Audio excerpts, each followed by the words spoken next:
Doreen Grand-Pichet is the Dr. Doreen is an expert in autism. Doreen Grand-Pichet. Dr. Grand-Pichet. Dr. Doreen Grand-Pichet. Dr. Doreen Grand-Pichet is a visionary in the field of autism. Now you can ask her questions on Ask Dr. Doreen.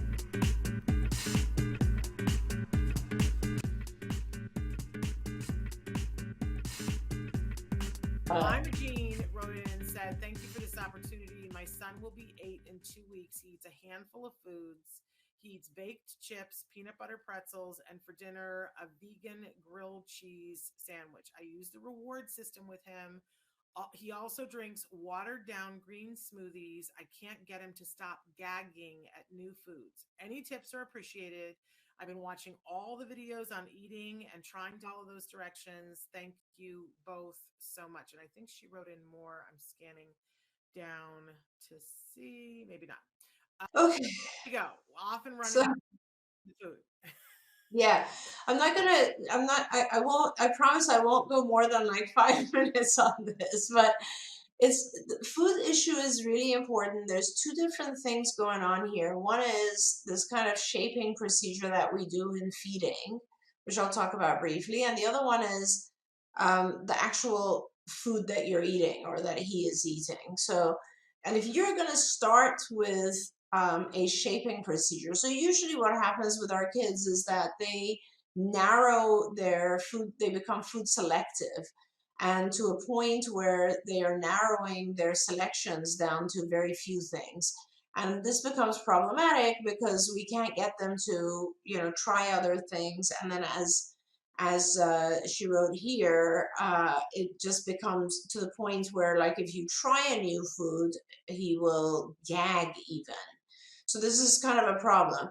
So feeding therapy, which is done by behavior analysts, you could certainly find a behavior analyst who specializes in feeding therapy. Most BCBAs know how to do feeding therapy, so this shouldn't be. Speech paths also, some speech pathologists also know how to do feeding. Feeding has to do with rewarding small increments of a particular type of food and then increasing the food and increasing the features of the food. So sometimes when we start with a child, we'll start with like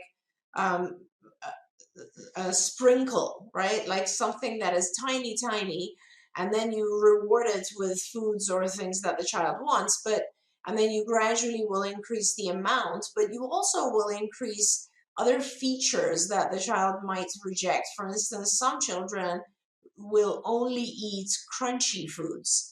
Other children will only eat mushy foods, and it varies. And so that is what they have become used to. And now let's say for the child who's just will only eat mushy foods, we now have to teach that child actually how to chew, because they've never been required to chew. So that becomes another phase. So, if it's the texture of the food, it becomes a little bit harder, because you have to go in a series of steps where you're starting with things that are the texture the child accepts, and then gradually change the texture while you're also changing the amount and type of food.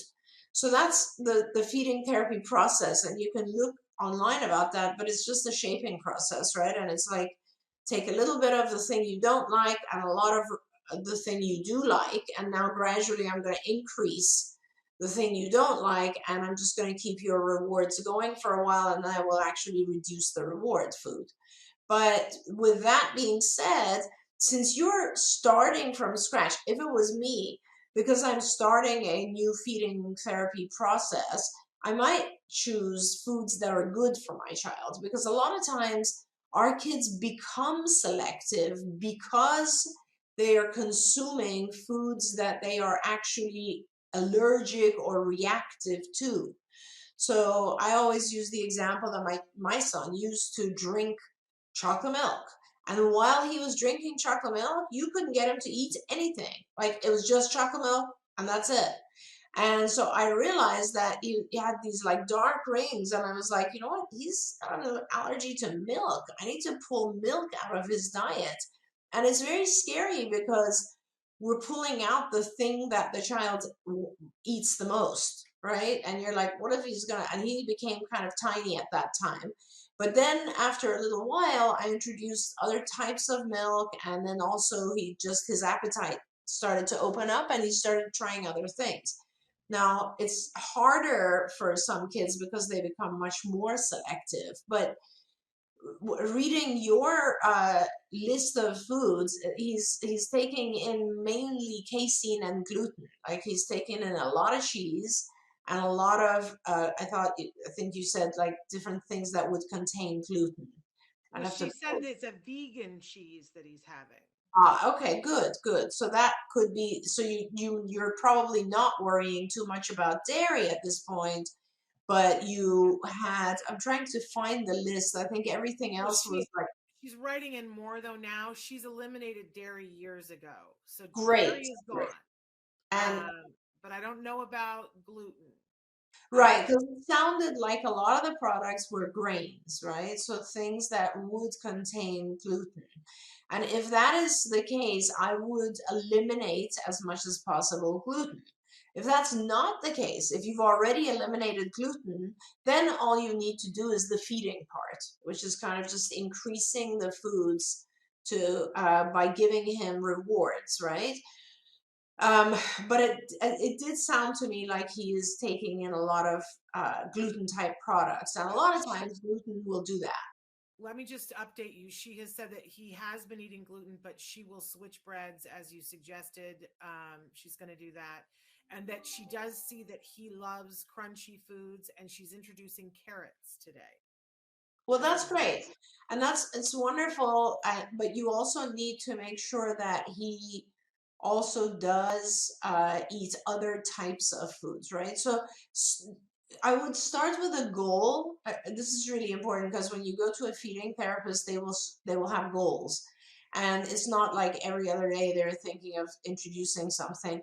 You want to have a goal, and you'll have like these are the, I don't know if your family's vegan or whatever, but you'd have like these are the proteins, these are the carbs, these are like the vegetables, fruits that I want to introduce, and select things that are child friendly. Like not every child likes Brussels sprouts or spinach. They will eat, however, carrots perhaps and peas.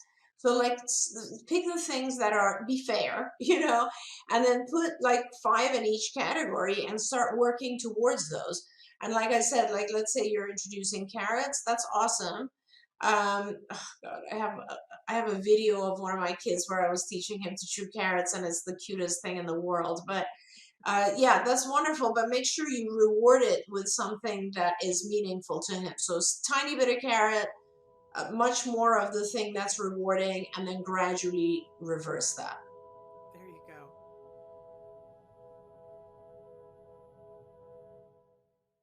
If you found anything helpful in this video, please give us a like. In fact, make sure that you smash that subscribe button on YouTube and give us a like on Facebook.